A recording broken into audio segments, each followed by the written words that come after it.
오늘 우리에게 주신 하나님의 말씀 호세아 11장 8절로 11절 말씀입니다.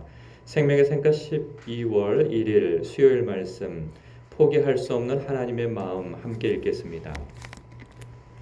에브라임이여 내가 어찌 너를 놓겠느냐, 이스라엘이여 내가 어찌 너를 버리겠느냐, 내가 어찌 너를 아드마같이 놓겠으며 어찌 너를 스보임같이 두겠느냐. 내 마음이 내 속에서 돌이키어 나의 긍휼이 온전히 불붙듯 하도다.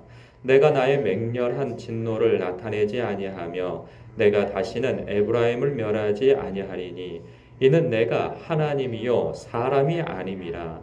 내 가운데 있는 거룩한 인이 진노함으로 내게 임하지 아니하리라. 그들은 사자처럼 소리를 내시는 여호와를 따를 것이라. 여호와께서 소리를 내시면 자손들이 서쪽에서부터 떨며 오되 그들은 애굽에서부터 새같이 아수르에서부터 비둘기같이 떨며 오리니 내가 그들을 그들의 집에 머물게 하리라. 나 여호와의 말이니라. 아멘. 오늘 말씀은 자기 백성을 향한 하나님의 본심을 볼 수 있는 아주 귀한 말씀입니다. 우리가 신앙생활 하다 보면 하나님으로부터 칭찬받는 일도 있지만 그렇지 못한 일도 참 많습니다. 문제는 칭찬받을 일보다 책망받을 일이 참 많다는 우리가 많이 한다는 것이 문제이죠. 그런 때 우리가 분명히 알아야 하는 것이 우리를 향한 하나님의 크신 사랑이죠. 그것을 확인해야 또 확신할 수 있어야 우리가 돌아갈 수 있거든요.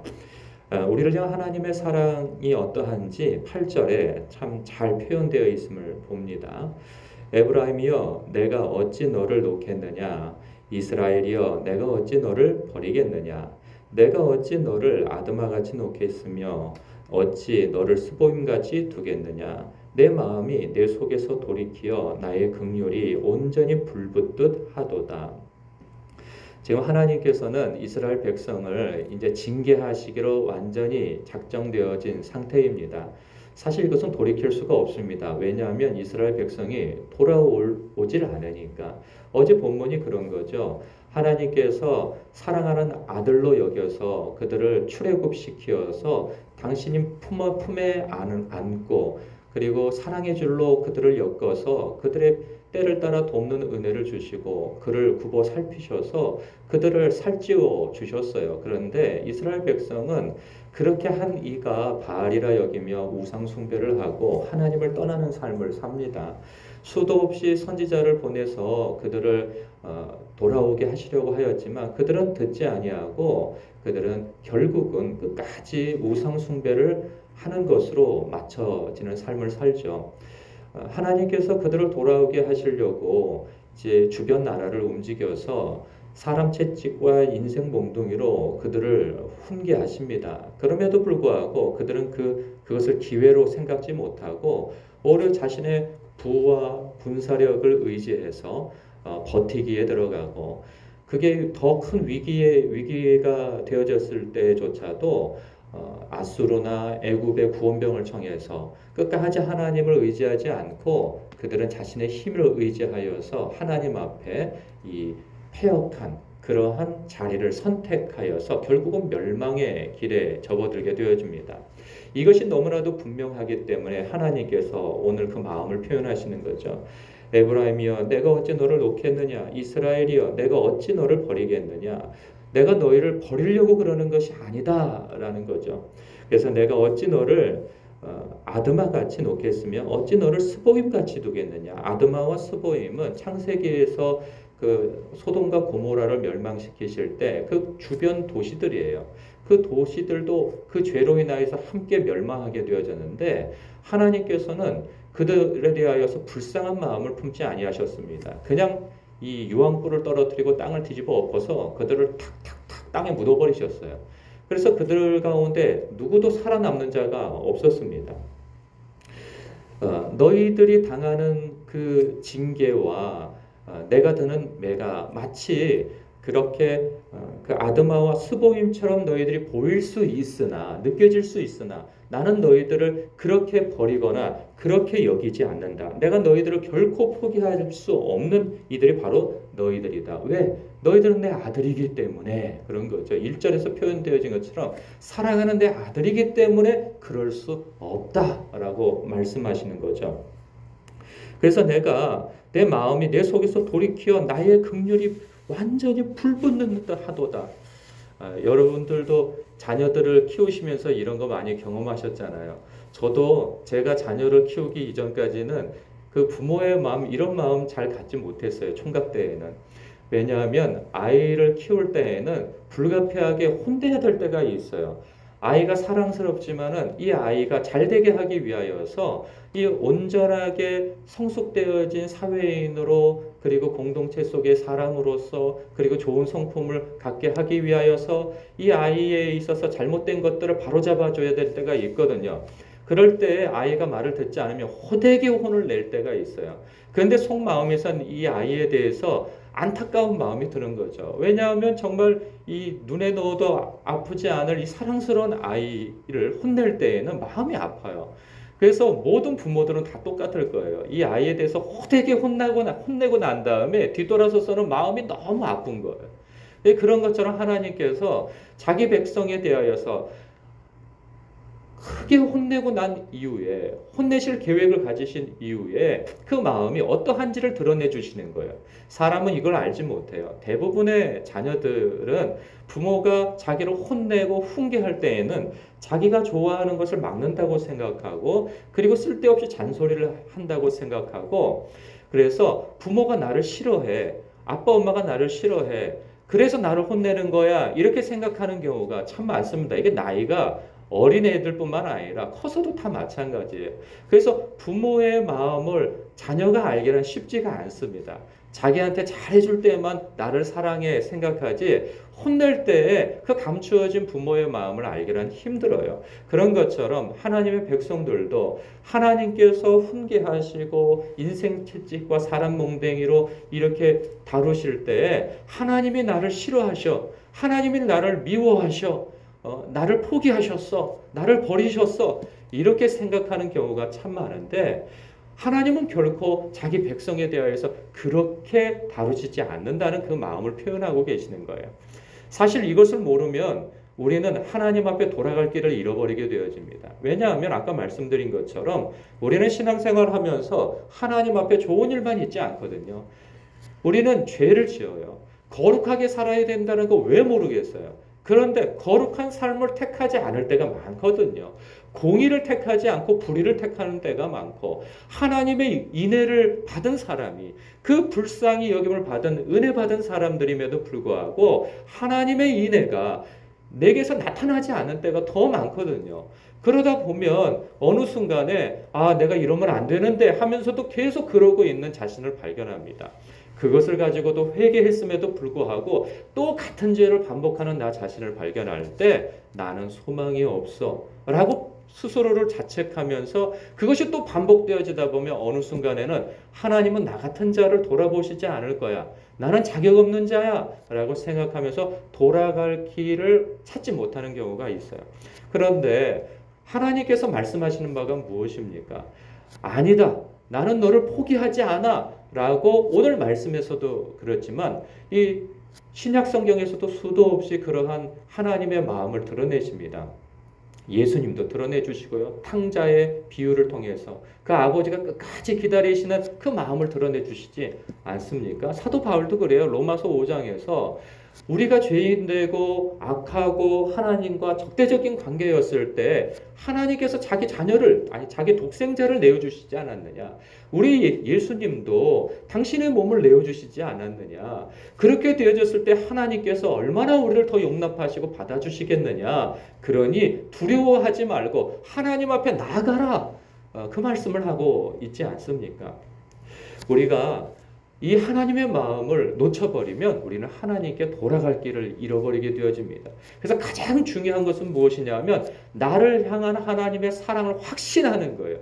그 확신을 놓쳐버리면 우리는 자기 의지만 살게 되어져요. 그래서 내가 뭘 해야지? 내가 뭘 어떻게 해야지? 그렇게 해서 하나님 앞에 기쁨이 되어야지? 아니에요. 우리는 이미 하나님의 사랑을 입은 자란 말이죠. 그것을 확신할 때 우리의 삶에 공의도 드러나는 것이고 하나님의 인애도 드러나는 것이지, 우리가 우리의 죄를 스스로 상쇄시키기 위하여서 내가 이제부터는 공의로운 삶을 살리라, 내가 이제 사랑을 실천하는 삶을 살리라, 이거 가지고 안 된다는 거죠. 여러분, 내가 하나님을 향한 의지를 드러내는 것보다, 믿음을 드러내는 것보다 더 중요한 거, 내가 하나님 앞에 하나님을 향한 사랑을 드러내는 것보다 더 중요한 건 뭐냐면, 나를 향한 하나님의 사랑을 확인하고 인정하고 그걸 확실히 믿는 거죠. 그럴 때 그것을 믿고 누리는 깊이가 깊을수록 하나님을 향한 사랑도 커지는 것이고 믿음도 깊어지는 것입니다. 그래서 나를 향한 하나님의 사랑을 우리는 반드시 확신하고 붙들어야 하는 것입니다. 다른 거 다 놓쳐도 그거 놓치면 안 되는 거예요. 오늘 하나님께서 그 마음을 우리에게 비춰주심을 봐요. 그러면 우리는 또 이런 생각을 가져요. 그럼 하나님께서 나를 긍휼히 여기시고 나를 불쌍히 여기시면 하나님께서 나를 징계하시지 않고 혼내시지 않느냐? 그런 건 아니라는 거죠. 그래서 9절부터 또 얘기가 나와요. 내가 나의 맹렬한 진노를 나타내지 아니하며 내가 다시는 에브라임을 멸하지 아니하리니. 이렇게 하면 하나님께서 그러면 내리실 징계를 철회하시는 건가? 이렇게 생각할 수 있지만 그런 말씀이 아닙니다. 그러면서 좀 더 읽어보면 알게 돼요. 이는 내가 하나님이요 사람이 아님이라. 내 가운데에 있는 거룩한 이니 진노함으로 내게 임하지 아니하리라. 나는 사람이 아니야. 그래서 내 감정에 따라서 이리 움직이고 저리 움직이고 하는 그런 사람이 아니야. 나는 하나님이야. 뭐냐면 공의와 인애가 분명하신 분이라는 거죠. 공의와 사랑이. 분명한 사랑은 그 공의가 분명할 때 사랑이 드러나는 것입니다. 그런 것처럼 하나님께서 자기 백성에 대해서 갖는 계획이 무엇이냐면 그들이 하나님의 공의와 그리고 인애가 드러나는 삶을 목적으로 두고 계시는 거예요. 신약적 표현으로 한다면 예수님께까지 자라가는 것이 당신의 택한 백성을 향한 하나님의 목적이에요. 그렇기 때문에 우리의 삶은 끊임없이 하나님께서 우리를 어디를 향해 이끌어 가시느냐? 예수님께까지 이끌어 가시는 거예요. 그랬을 때 하나님은 우리의 삶 속에서 바로잡을 것은 분명히 바로잡으신다는 거예요. 그 바로잡는 것이 내게는 받는 이로서 자녀된 입장에서는 하나님이 나를 미워하시는 거야. 그렇게 느낄 수도 있으나 하나님의 본심은 우리를 사랑하기 때문에 생명의 길로 인도해 가신다는 그 말씀인 거죠. 지금 이스라엘 백성은 더 이상 어떻게 해볼 도리가 없는 그들이에요. 그렇기 때문에 하나님께서 내린 용단은 무엇인가? 그들을 이전의 애굽의 시절처럼 다시 되돌아가게 하는 거예요. 그래서 다시 그들을 훈육하고 연단시켜서 이제 하나님의 백성을 다시 재출애굽을 시키는 그 계획을 가지고 계시는 거예요. 그래서 아수르로 포로로 끌려가게 되어집니다.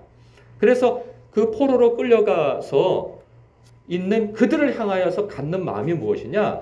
내가 너희를 향한 마음은 화도 아니고 진노를 주기 위함이 아니다. 멸망시키기 위함이 아니다. 너희들을 참으로 살리기 위하여서 내가 갖는 계획이다. 그 말씀을 하고 계시는 거죠. 그것을 알지 못하면 그들은 소망을 잃어버리거든요. 그러니 내 마음은 너희에게 평안을 주는 것이니 너희는 이런 점에서는 안심하라 하는 말씀이에요. 내가 너희에 대해서 어떤 계획을 가지고 있는지 아느냐? 그게 10절과 11절의 말씀이에요. 그들은 사자처럼 소리를 내시는 여호와를 따를 것이라. 언제요? 먼 훗날. 하나님께서 그들을 이제 너희는 됐다라고 말씀하시는 그때예요. 이게 유다 백성들을 향하여서는 예레미야서에서 예언한 것처럼 70년이 찬 후, 이스라엘 백성을 향하여서는 좀 깁니다. 200년입니다. 200년. 200년이 지난 후, 그러나 그들은 그게 200년인지는 알지 못합니다. 하나님의 때 너희들이 충분히 이제 돌아올 때가 되었다라고 하는 그때가 바로 이 북이스라엘에게는 200년이고 그 유다에게는 70년이에요. 왜냐하면 망하는 시간차가 있기 때문에. 돌아오는 날은 같은데 망하는 날은 100년 이상 차이가 나거든요. 지금 북이스라엘 백성들에게 하시는 말씀이에요.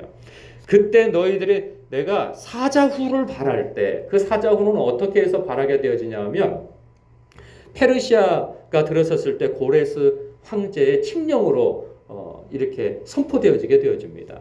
그때 비로소 여호와 하나님께서 약속하신 그날이거든요. 그때 돌아오게 되는 거예요. 그러면 예루살렘에서 사자후가 이렇게 나타나게 되어지는 거죠. 돌아오라라는 마치 그런 여호와께서 소리를 내시는 것처럼 말이죠. 그럼 자손들이 서쪽에서부터 떨며 온다는 거예요. 흩어져 있는 아수르, 그리고 저기 동쪽, 뭐 할 것 없이 사방에 흩어져 있는 하나님의 백성들이 하나님의 소리를 듣고 그들이 떨며 온다는 거예요. 그 떤다는 건 뭐냐면 하나님을 향한 두려움? 그게 아니고 말씀에 대한 경외감을 가지고 떠는 마음을 가지고, 이전에는 하나님을 무시하는 마음이었다면 이제는 말씀 앞에 떠는 마음을 가지고 하나님 앞에 나온다는 거예요. 하나님께서 그들을 그렇게 만드시겠다는 거예요. 빚으시겠다는 거예요. 연단시키시겠다는 거예요. 하나님의 목적은 바로 거기에 있는 거예요. 그래서 그들은 애굽에서부터 새같이 아수르로부터 비둘기같이 떨며 오리니 내가 그들의 집에 머물게 하리라. 나 여호와의 말이니라. 내가 결국은 너희들을, 지금은 너희들이 내 여호와의 말씀에 콧방귀를 끼고 가볍게 여기고 하나님 경외할 줄 모르는 그 마음이지만 결국은 내가 너희들을 내 여호와의 말씀에 떠는 자로, 경외하는 자로, 하나님을 사랑하는 마음을 갖고 돌아오는 자로 내가 너희를 빚어갈 것이다. 이것이 내 목표야. 그 말씀을 하고 계시는 거예요. 하나님의 고집은 꺾을 수 없습니다. 하나님의 고집과 맞서서 이길 사람이 없어요. 오늘 말씀에서 우리가 얻어야 할 그런 중요한 것이 무엇이겠어요? 첫째, 우리를 향한 하나님의 사랑입니다. 그러나 우리를 향한 하나님의 사랑은 무조건 다 용납하시는 것은 아니라는 거예요. 우리를 향한 하나님의 사랑은 예수님께까지 그분을 닮아가는 대로 우리를 이끌어 가시는데, 그것이 되지 않으면 인생 몽둥이와 사람 채찍을 들어서라도 하나님께서 우리를 훈계하시고 다듬어서 결국은 하나님의 말씀 앞에 떠는 자로 세우고 하나님을 경외하는 자로 세우시겠다는 거예요. 그래서 하나님의 말씀의 통치를 받는 자로 세우시겠다는 것이 하나님의 우리를 향한 사랑이요, 목적이요, 그리고 하나님의 어떤 계획하심이라는 거예요. 고집이라는 거죠. 사랑의 고집. 여러분, 그것을 알았다면 우리가 하나님의 고집과 맞서려고 해서는 안 되는 것이죠. 우리가 지혜롭다면, 하나님의 마음이 이러하다면 내 자신을 빨리 회귀시켜서, 돌이켜서 하나님께서 원하시는 그 마음을 알고, 그리고 하나님께서 우리를 향한 그 목적을 알고 내가 하나님의 말씀 앞에 떠는 자, 하나님의 말씀에 통치를 받는 자, 그래서 하나님의 성품을 닮고 우리 예수 그리스도의 성품을 닮아서 살아가는 하나님의 기쁨된 성도가 되어야 되겠다라고 생각하는 데에 이르러야 우리가 이 말씀을 제대로 묵상하고 있는 것입니다. 오늘도 주님의 말씀 앞에서 떠는 여러분 있지 않습니까? 두렵고 떨림으로 주의 말씀을 받고 나를 향한 하나님의 사랑을 확신하며 오늘도 힘있게 천성을 향하여서 발돋움하시는 여러분 되시길 주님의 이름으로 축복합니다.